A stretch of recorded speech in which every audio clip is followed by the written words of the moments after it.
नमस्कार दोस्तों, जन योजना टुडे में आप सभी का स्वागत है। आज जून 2026 की आज की ये वीडियो उन करोड़ों भाई बहनों के लिए है जो पिछले कई महीनों से अपनी पेंशन का इंतजार कर रहे हैं। उत्तर प्रदेश, बिहार, झारखंड और अन्य राज्यों के लाखों लाभार्थियों के लगातार कमेंट आ रहे हैं कि क्या सरकार ने पेंशन बंद कर दी है, क्या पैसा अब नहीं आएगा। देखिए, मैं आपको गुमराह नहीं करूंगा। सच ये है कि पैसा सरकार की तरफ से रिलीज हो चुका है, लेकिन तकनीकी दिक्कतों के कारण वो आपके खाते में अब तक नहीं पहुंचा है। आज मैं आपको इस पूरी प्रक्रिया का कच्चा चिट्ठा खोलकर बताऊंगा। देखिए, अगले 15 से 20 मिनट मेरी भी बात को ध्यान से सुनिएगा। अगर ये वीडियो पूरी देख लेते हैं तो आपको मैं बैंक से लेकर सरकारी दफ्तरों के चक्कर काटने की जरूरत नहीं है। अपना हौसला मत हारिए, आपका हक है, आपके पास जरूर पहुंचेगा आपका पैसा। अब विस्तार से समझिए कि पेंशन कैसे काम करती है। बहुत से लोग सोचते हैं कि आज बटन दबा और कल पैसा आ गया। ऐसा नहीं होता। ये एक बैच प्रक्रिया है। सरकार पहले उन लोगों का पैसा भेजती है जिनकी EKYC अपडेटेड है। इसके बाद उन लोगों का नंबर आता है जिनका बैंक खाता NPC से जुड़ा है। समझ रहे हैं। अक्सर लोग कहते हैं कि पड़ोसी का पैसा आ गया, मेरा क्यों नहीं आया। इसका सीधा सा कारण है कि आपके डॉक्यूमेंट में कहीं ना कहीं छोटी सी कोई तकनीकी कमी है जिसे आप इग्नोर कर रहे हैं। पेंशन विभाग हर 3 महीने पर अपना सर्वर अपडेट करता है। इस बार जून के महीने में विशेष रूप से सत्यापन पर जोर दिया गया है। सरकार ये सुनिश्चित कर रही है कि पैसा किसी गलत खाते में ना जाए। यही कारण है कि इस बार थोड़ा समय ज़्यादा लग रहा है।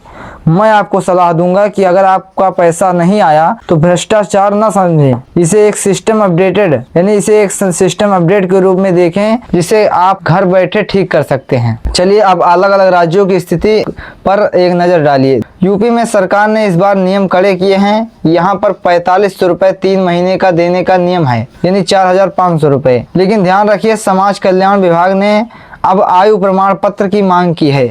अगर आप यूपी से हैं और आपकी पेंशन नहीं आई तो एक बार समाज कल्याण विभाग में जाकर अपना आयु प्रूफ जरूर चेक करवाएं। यदि आप बिहार में हैं तो बिहार में 1100 रुपये प्रति माह के हिसाब से 3300 रुपये की किस्तें आनी हैं। बिहार में बजट को लेकर जो असमंजस था वो अब दूर हो चुका है। विभाग की तरफ से फंड रिलीज कर दिया गया है। आप बस अपने DBT स्टेटस चेक करते रहें बस। झारखंड की बात करते हैं। झारखंड में सर्वजन पेंशन के तहत 3000 रुपये की राशि मिलनी है।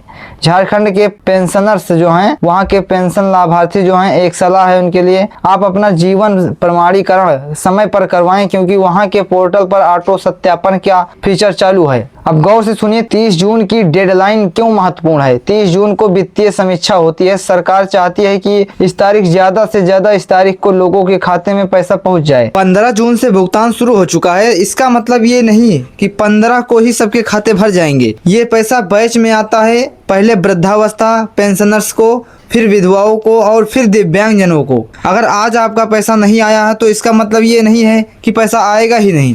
आप पहले 10 दिन तक अपना स्टेटस चेक करते रहें। अगर आप अपना स्टेटस चेक करते हैं, वहाँ पेंडिंग दिखता है तो घबराइए नहीं, लेकिन अगर रिजेक्टेड दिखता है तो तुरंत अपने जिले के समाज कल्याण विभाग में जाकर अपना फॉर्म ठीक करवाएं। अब बात करते हैं सबसे जरूरी काम, अपने मोबाइल से कैसे चेक करें। देखो, राज्य में पेंशन पोर्टल पर जाना है। अपने राज्य के पेंशन पोर्टल पर जाना है। गूगल पर खोलें, पेंशनर सूची पर बटन दबाएं, अपने PPO नंबर, रजिस्ट्रेशन नंबर भरे, कैप्चा कोड डालना पड़ेगा वहां पर, और वहां सबसे पेमेंट स्टेटस दिखेगा। ठीक है, वहां आपको पेमेंट स्टेटस दिखेगा। अगर वहां सक्सेस लिखा है तो खाते में नहीं आया तो बैंक की गलती नहीं है, वहां आपको पेंडिंग है तो सरकार की प्रक्रिया चल रही है। तो दोस्तों, सरकार पैसा भेज रही है, बस आपको जागरूक रहने की जरूरत है। दलालों के चक्कर में मत पड़िए। आपसे पैसे मांगेंगे, जो जानकारी मैंने दी है ना वो पूरी फ्री है। अगर कोई दिक्कत आए तो बस कमेंट में अपना जिला लिखें और मैं कोशिश करूंगा कि आपकी मदद करूं।